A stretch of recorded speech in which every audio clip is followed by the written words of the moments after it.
Did you know that millennials are destroying all things in existence forever throughout the universe?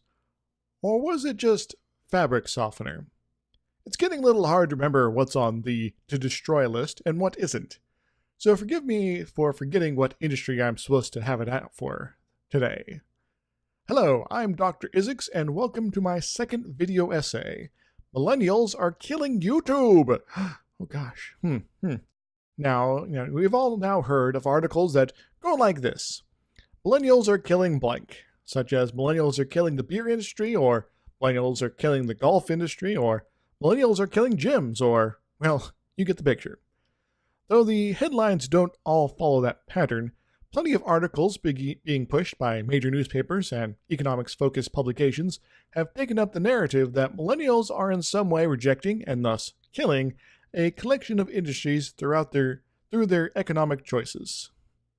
And though a number of these articles go into the actual reasons why, which I'll get to in a moment, the overall tone of these articles tends to be, well, a tad tone-deaf, which often can be seen in the very meme-friendly millennials are killing titles, but also in the overt tone of the articles themselves, which seem quite eager to imply that these industries are inherently good and thus deserving of preservation, and therefore any failure of millennials to preserve the status quo is inherently bad. And therefore, millennials are being bad. Millennials, aka the generation I happen to belong to, are those born basically since 1980 through at least the first couple years of the 2000s. It's a little sketchy as to where these demarcations go, as the notion of generationalism, or however it's pronounced, is kind of BS anyway, and super duper excessive subjective. But it is also used as a stand-in for the very general idea of kids these days, or anyone under 40, and sometimes anyone under 30 depending on the writer. So let's talk about my generation, at least as far as its incarnation in the United States is concerned. It's a generation that was granted the best possible educational opportunities in the world, provided you had enough rich parents going on or the capacity to take on massive debt. It's a generation that has been at the core of the push for better rights in the United States, that more and more sees the ways in which the struggles for civil rights for all peoples is being hampered by the power structures that presently exist, including those highly associated with the capitalist system, because there is money to be made in the status quo, where exploitation is the name of the game, and exploitation tends to be pretty crap for the exploited. We are a generation that has struggled to make inroads into the workforce unless we have had a leg up, either by education or by a certain support from our parents, and sometimes you need a little bit of both. Even before I finished college, I was seeing people with degrees, including technical degrees, being left to wallow in the world of telemarketing because they didn't have an in somewhere fancy. Some were lucky, though, getting an in or managing to effectively win the work lottery, and some said, screw it, and tried to make a new path. So this isn't exactly a new trend, this sort of wallowing in toil. And it didn't get better thanks to things like the Great Recession and the slow slump of the economy that preceded it. And though the economy is nominally back on track thanks to the swift actions during Obama's first term, businesses have been reluctant to hire full-time workers, or provide them with adequate pay if they do, or any of those other sorts of complaints. So yeah, you could say my generation has kind of gotten a raw deal. And yet, it's apparently up to us to make sure Hooters stays in business. It's apparently up to us to make sure the diamond cartels get to keep working people to death on the far side of the planet. Yeah. To that I say this. No, it isn't our responsibility. We have no responsibility to preserve industries that we cannot afford or are unwilling for other reasons to endorse. And it is ridiculous to put the onus, if they are so important, on us in particular to keep these things going so that people who own stocks invested in these industries and their CEOs and all the well-off upper middle class to upper class people happy and flush with cash. We got better things to spend our money on than fabric softener, like rent. That's gone up and keeps going up. I'm probably going to be moving this year because my rent is getting to be a bit unaffordable under my current budget, and I don't live anywhere super crazy expensive either. Oh, and though Obamacare has helped a great deal, especially folks in my position, healthcare insurance doesn't cover all healthcare expenses, and those keep going up too. You, of course, get then folks crying about, oh, you can afford a TV or a fridge. Yeah, I bought a TV 6 years ago, and I won't be needing to buy another for a few years. As for my fridge, well, I rent, so I didn't even need to buy that in the first place. Huh. And I don't even own a microwave. Come on. So yeah, the tone is quite tone deaf. But that's not what this video is really about. It's about audience. A vast majority of these think pieces and panics about my generation have a specific audience. They also tend to have writers that either come from the demographics of that audience or are being paid by someone who is to write it. And that audience is well-off, investment class, older people. A number of them perhaps very uncomfortably white, given some of the cries about millennials daring to vote with their wallets for the causes of racial justice that shows up in a couple of these examples. This audience wants three things. First, they want to be informed about economic trends. So yes, talking about which industries are struggling, providing basic information about them is part of the deal. And these articles tend to do this. Second, they want to know why. And yes, there is economic evidence to suggest a number of shifts are due to millennial economic activity. Every generation has an impact on the economy, and new persons entering the economy will generate change, while those who have been in for a while, say Generation X, boomers, and older, will have already established economic behaviors that are not going to be providing surprises, and thus they are predictable. The third thing they want, the audience that is a bit of a problem. The audience of these articles fairly often wants to be pampered, or otherwise taken care of. That's why they invested their money. They want to be taken care of the rest of their lives without having to worry about massive shifts in the economy, upsetting the bottom line. They want reassurances, if possible, that everything will be okay.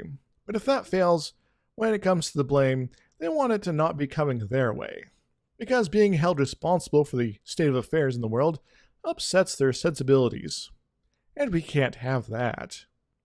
If you're in your 60s or 70s and read The Economist, you don't want the writers to be laying out how your economic decisions and voting behavior has doomed an entire generation or more to endless toil. You only want to know that the endless toil is not enough to buy you a 7-bedroom house when you decide to move to a retirement community in Florida.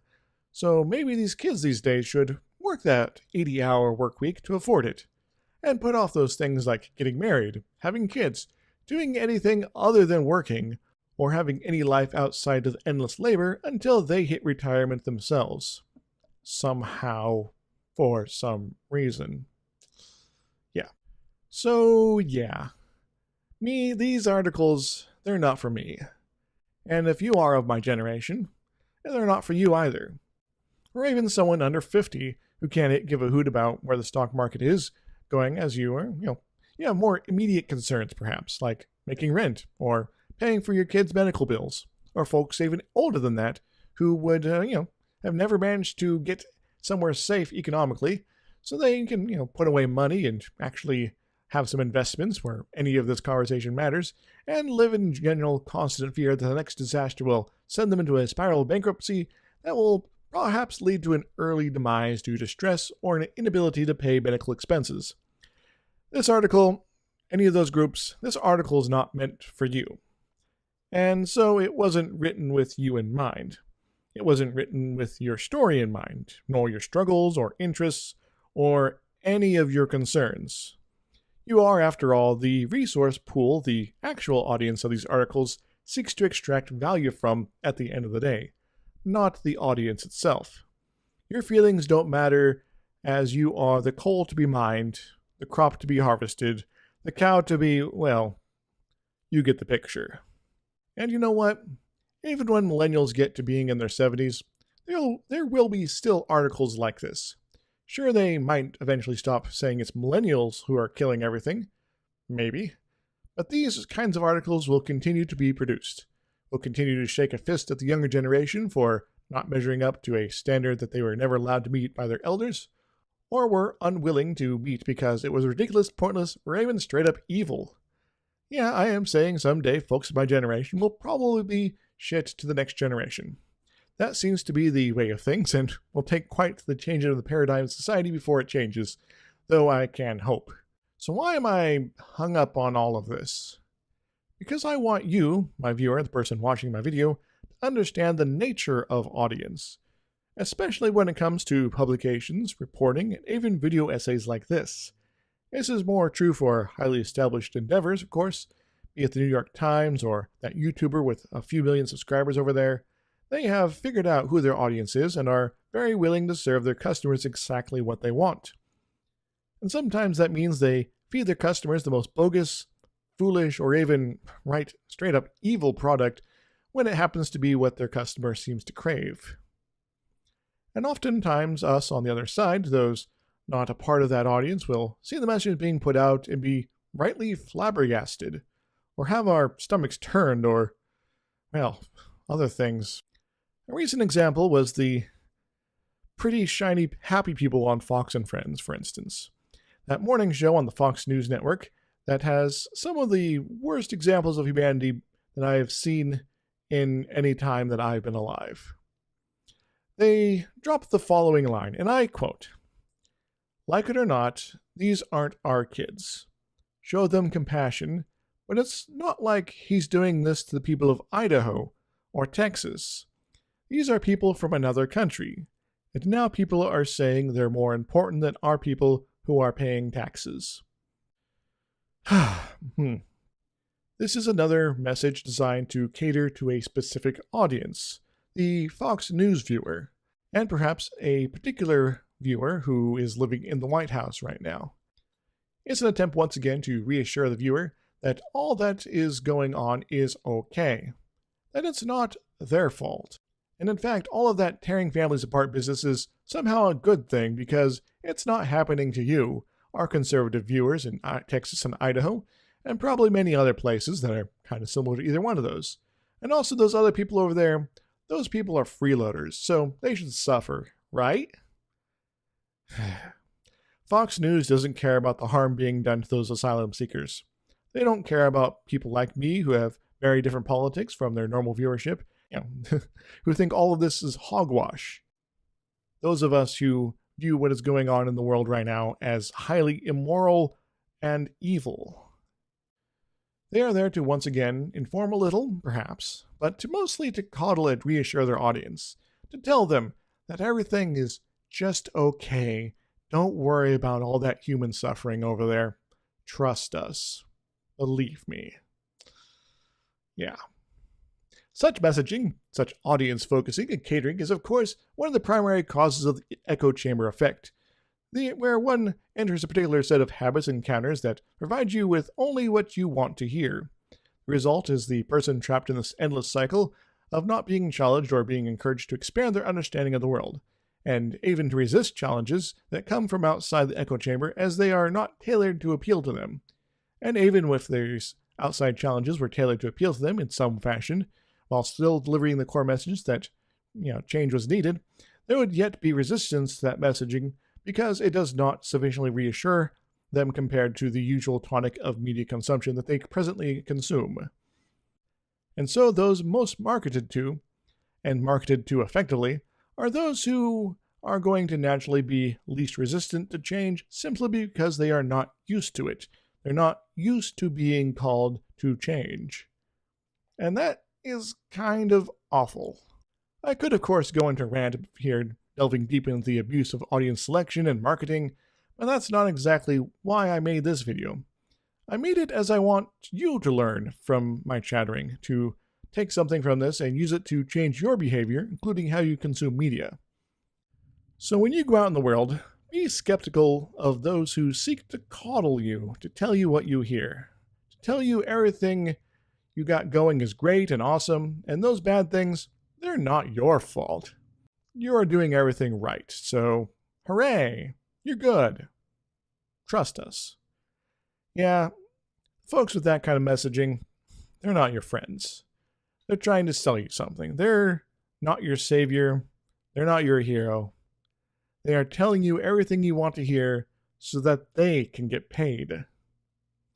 So cheers. And as always, when I do essays videos like this now and into the future, make sure to apply the advice I give in my videos to my videos as well. I don't want folks that come here for my essays to be nodding at everything I say.